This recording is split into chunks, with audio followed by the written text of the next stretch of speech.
రోజు రోజుకి గోల్డ్ రేట్లు పెరుగుతున్నాయి. తాకట్లో ఉన్న బంగారానికి వడ్డీలు పెరుగుతున్నాయని టెన్షన్ పడుతున్నారా? కొమ్మూరి గోల్డ్ వచ్చాక ఆ టెన్షనే పోయింది. Kommuri gold. Middle east countries లో వార్ భీకరంగా జరుగుతుంది. ఇరాన్, అమెరికా ఒకరిపైన ఒకరు దాడులు చాలా గట్టిగానే చేసుకుంటున్నారు. ఏ క్షణాన ఏం జరుగుతుందా అని చెప్పి ఈ రెండు దేశాలతో పాటు గల్ఫ్ కంట్రీస్ అన్ని కూడా వణికిపోతున్నాయి. ఎందుకంటే రీసెంట్గా అమెరికా ఇరాన్ పైన చేసిన భీకర దాడి. ఈ దాడిలో ఇరాన్కి సంబంధించి చాలా ప్రాంతాలు ధ్వంసమయ్యాయి. ముఖ్యంగా Bandar Abbas port, Qeshm island, Chabahar, తర్వాత షురాజ్, ఈ ప్రాంతాలన్నీ కూడా పూర్తిగా ధ్వంసమయ్యాయి. అలాగే మరీ ముఖ్యంగా railway stations, power stations, telecommunications networks, ఇలాంటి వాటిపైన కూడా అమెరికా అటాక్ చేసింది. అలాగే మరీ ముఖ్యంగా ఇరాన్లోని పవర్ ప్లాంట్స్, ఆయిల్ రిఫైనరీస్, వీటిని టార్గెట్ చేసి కూడా అమెరికా అటాక్ చేస్తుంది. ఇరాన్ ఎయిర్ డిఫెన్స్ సిస్టమ్ వాటిని అడ్డుకునే ప్రయత్నం చేసింది. కానీ కొన్ని మిసైల్స్ వచ్చి నేరుగా ఆ ప్లాంట్స్ని ఢీకొట్టాయి. ఒక రకంగా డిసాల్యూషన్ ప్లాంట్ పైన కూడా అటాక్ చేసింది. దానిపైన చేయకూడదు. ఒకవేళ దానిపైన చేస్తే సివిలియన్స్ చాలా ఇబ్బంది పడుతూ ఉన్న పరిస్థితి ఉంటుంది. ప్రజలందరూ కూడా దాహంతో చనిపోయే పరిస్థితి వస్తుంది. ఆల్రెడీ ఇరాన్ దీని గురించి కొన్ని విషయాలు చెప్పేందుకు ప్రయత్నించింది. ఆ డిసాల్యూషన్ ప్లాంట్ పైన అటాక్ చేయడం వల్ల అక్కడ ఆ ప్రాంత ప్రజలు 10,000 మంది నీరు లేక ఇబ్బంది పడుతున్నారు అని చెప్పేసి ఐఆర్జేసీ రీసెంట్గా ఒక ప్రకటన అయితే తెలియజేస్తుంది. సో అమెరికా ఇంత భీకరంగా దాడులు చేస్తుంది. సో ఇరాన్ వెనక్కి తగ్గుతుందా?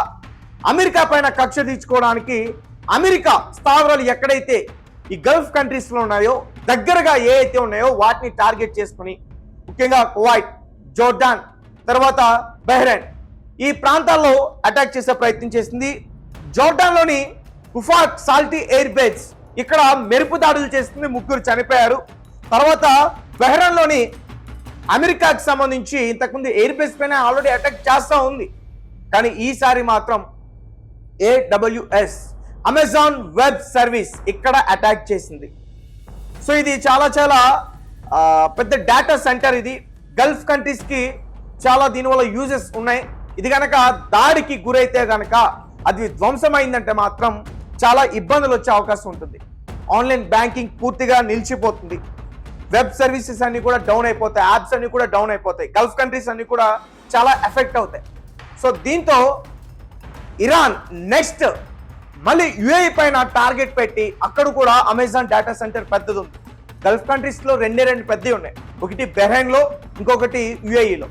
సో అక్కడ అటాక్ చేయడానికి ప్లాన్ చేసింది. ఆల్రెడీ హెచ్చరికలు వారికి పంపించింది. మేము నెక్స్ట్ దాడి చేయబోయేది ఇక్కడే, కాబట్టి మేము దాడి చేసేలోపు మీరు అమెరికాతో కలిసి శాంతి చర్చలకు వస్తారా, లేదంటే మేము దాడులు కంటిన్యూ చేయమంటారా? వారు నిజంగా గల్ఫ్ కంట్రీస్ అన్నింటిని కూడా హెచ్చరిస్తున్నారు. కేవలం అమెరికాకు సంబంధించిన ఎయిర్ బేస్లే కాదు, మేము మీ ఇంటర్నేషనల్ ఎయిర్పోర్ట్స్ని కూడా టార్గెట్ చేశాం, అవి మా గురిలో ఉన్నాయి. తర్వాత మీ power stations, power plants, oil refineries, gas industries, ఇవన్నీ కూడా మేము దాడి చేస్తామంటూ కూడా చెప్తా ఉన్నారు. అలాగే మరీ ముఖ్యమైన డిసాల్యూషన్ ప్లాంట్, సముద్రపు నీరుని, ఆ ఉప్పు నీరుని తాగే నీరుగా మార్చే ఒక పెద్ద ప్లాంట్స్, అవన్నీ కూడా డిసాల్యూషన్ ప్లాంట్స్ గల్ఫ్ కంట్రీస్లో ఎక్కువగా ఉంటాయి. ఎందుకంటే అదంతా కూడా ఎడారి ప్రాంతం. అక్కడ మనకున్నట్టు నదులు ఉండవు. సముద్రపు నీరునే వాళ్ళు ప్యూరిఫై చేసుకుని తాగుతారు. సో ఆ డిసాల్యూషన్ ప్లాంట్స్ పైన మేము గురిపెట్టి ఉన్నాం. తర్వాత మేము అక్కడే అటాక్ చేస్తాం. ఈ లోపు మీరు అమెరికాని కంట్రోల్ చేయండి, లేదంటే దాడులు ఇంకా కొనసాగుతాయంటూ కూడా ఇరాన్ గల్ఫ్ కంట్రీస్ అన్నింటిని కూడా హెచ్చరిస్తుంది. కువైట్లోని ఎయిర్ బేస్లు పూర్తిగా ధ్వంసమయ్యాయి. బహ్రెయిన్లోని ఎయిర్ బేస్లు ధ్వంసమయ్యాయి. తర్వాత జోర్డాన్లోని ముఫాక్ సాల్టీ ఎయిర్ బేస్ కూడా ధ్వంసమైంది. అక్కడ అమెరికాకు సంబంధించిన సైనికులు చనిపోయారు. అధికారికంగా ఇరాన్ అయితే ఏం చెప్తుందంటే 17 మంది అమెరికా సైనికులు చనిపోయారు, మరికొంతమంది పారిపోయారని చెప్తుంది. కానీ అమెరికాకు సంబంధించిన సెంట్రల్ కమాండ్ సెంట్కోమ్ వారేం చెప్తున్నారు, 3 మాత్రమే చనిపోయారు, మిగతా వారందరూ కూడా క్షేమంగా ఉన్నారు, వారికి వైద్యం అందించాం, మళ్ళీ తిరిగి యుద్ధం చేయడానికి వచ్చారంటూ కూడా సెంట్కోమ్ తెలియజేస్తుంది. సో ఈ వార్లో ఇప్పటికే చాలా మంది చనిపోయారు. గత 10 రోజుల నుంచి జరుగుతున్న ఈ వార్లో దగ్గరగా 200 మంది పైగా ప్రాణాలు విడిచారు. అందులో మన భారతీయులు 15 మంది ఉన్నారు. ఎందుకంటే హర్మోస్ దగ్గర కార్గో షిప్స్ లో ఉన్న పని చేసుకుంటున్న భారతీయులు. సో వారు వీళ్ళ మిసైల్ అటాక్స్ వల్ల వారు కూడా ప్రాణాలు విడిచిన పరిస్థితి. సో ప్రపంచ వాణిజ్యానికి ఇంకా ఇబ్బంది అయ్యే అవకాశం ఉంటుంది. కేవలం ఇన్ని రోజులు మనం ఈ పర్షియన్ గల్ఫ్ దగ్గర ఈ హర్మోస్ మాత్రమే క్లోజ్ అవుతుంది, వాణిజ్యానికి ఇబ్బంది అవుతుంది అని అనుకున్నారు. కానీ ఇరాన్ తన తెలివిని ఉపయోగించి ముందు మార్చ్ కావచ్చు, తర్వాత నెలలో కావచ్చు, అప్పుడు అమెరికాని చాలా గట్టిగానే కట్టడి చేసింది, తెలివి ప్రదర్శించి ప్రెజర్ తీసుకొచ్చింది, వారంతట వారే శాంతి చర్చలు వచ్చేందుకు కూడా ప్రయత్నాలు చేసింది. నిజానికి అమెరికా వస్తుందని ఎవరు అనుకోలే, కానీ శాంతి చర్చల కోసం వచ్చింది, ఇజ్రాయెల్ని వెనక్కి నెట్టింది.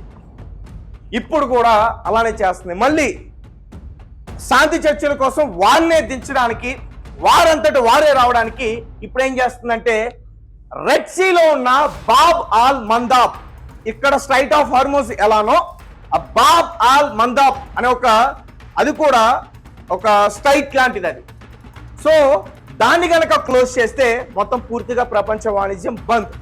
ఎందుకంటే ఎక్కువగా అక్కడి నుంచి ఆయిల్ కావచ్చు, ఎల్పిజి గ్యాస్ కావచ్చు, ఇతర వేరే కావచ్చు, ఎక్కువగా అక్కడి నుంచి ఎగుమతి అవుతాయి. సో అవన్నీ కూడా కట్ అయిపోతే చాలా కష్టం. ఆయిల్ రేట్లు విపరీతంగా పెరిగిపోతాయి, ఆల్రెడీ పెరిగిపోయాయి. దాని ఎఫెక్ట్ ఇంకా తెలియట్లేదు, కానీ ఇంకొక వారం రోజుల్లో ఎంతవరకు పెరిగాయి, ఎవరు ఊహించిన స్థాయికి చేరుకున్నాయి అనేది ఖచ్చితంగా అర్థమవుతుంది. సో ఏదైనప్పటికీ ఈసారి ఈ వార్ కేవలం హర్మోస్ దగ్గర మాత్రమే లేదు, గల్ఫ్ కంట్రీస్ లో ఉన్న ఇన్ఫ్రాస్ట్రక్చర్ ని కూడా ఇరాన్ టార్గెట్ చేసుకుంది.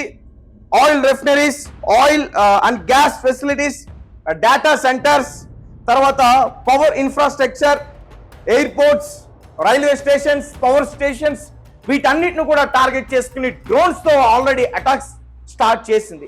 ఇక మిసైల్స్ తో కనుక అటాక్ చేస్తే ఖచ్చితంగా అవన్నీ కూడా ధ్వంసమయ్యే పరిస్థితి అయితే ఉంటుంది. సో ఈలోపు ఈజిప్ట్, బహ్రెయిన్, తర్వాత కువైట్, ఈ 3 దేశాలు కూడా ఇరాన్ ని శాంతి చర్చల కోసం తీసుకొచ్చేందుకు, డిప్లొమాటిక్ టాక్స్ మాట్లాడేందుకు వాళ్ళు ప్రయత్నాలు చేస్తున్నారు. కానీ అవి జరగట్లే, ఎందుకంటే ఇరాన్ ఒప్పుకోవట్లే. మా లక్ష్యం ఏంటంటే ట్రంప్ అనేవాడిని చంపాలి, ట్రంప్ అనేవాడిని చంపేంత వరకు మీ యుద్ధం ఆపం. ఎందుకంటే మా ఇరాన్ కంట్రీలో అతను చాలా భయంకరంగా దాడులు చేశారు, చాలా మంది సైనికులు చనిపోయారు, న్యూక్లియర్ సైంటిస్టులు చనిపోయారు, మిలిటరీ సోల్జర్స్, ఐఆర్జేసీలో కీలకమైన నాయకులు చనిపోయారు. అన్నిటికన్నా ముఖ్యం మా సుప్రీం లీడర్ ఐతుల్లా అలీ ఖమేనీ కూడా అతని వల్లే చనిపోయాడు. కాబట్టి మేము చావుకి ప్రతీకారంగా చావునే కోరుకుంటాం, అతన్ని చంపేస్తాం అంటూ కూడా ఇరాన్ లోని జామ్కరన్ మసీద్ పైన రెడ్ ఫ్లాగ్ ని అప్పుడే యుద్ధం జరుగుతున్న అప్పుడే వారు పెట్టారు, గత 2 నెలల క్రితం. అప్పటి నుంచి దాన్ని ఇప్పటివరకు కిందకి దించలా. సో అన్యాయంగా అతన్ని చంపేశారు, అతన్ని చంపేంత వరకు కూడా ఆ రెడ్ ఫ్లాగ్ కిందకి దిగదు, ఈ యుద్ధం ఆగదంటూ కూడా వారు తేల్చి చెప్పేశారు.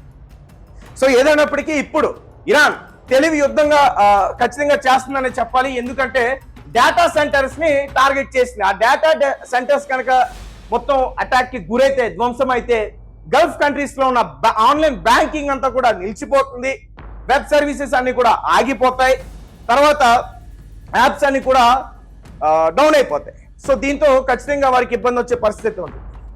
సో చూద్దాం. అలాగే వీటితో పాటు గల్ఫ్ కంట్రీస్ లోని డిసాలినేషన్ ప్లాన్స్, అలాగే హోటల్, కమర్షియల్ బిల్డింగ్స్, వీటిని కూడా టార్గెట్ చేసుకున్నట్లు కూడా తెలుస్తుంది. సో ఇప్పటి వరకు ఇరాన్ బహ్రెయిన్ లో అటాక్ చేసింది ఆ డ్రోన్స్ తో. ఇప్పుడు యుఏఈలో ఉన్న ఈ అమెజాన్ డేటా సెంటర్ పైన కూడా అటాక్ చేస్తామని ఒక హెచ్చరికనైతే వారికి పంపించడం అయితే జరిగింది. మరి కాసేపట్లో ఏదైనా జరగవచ్చు.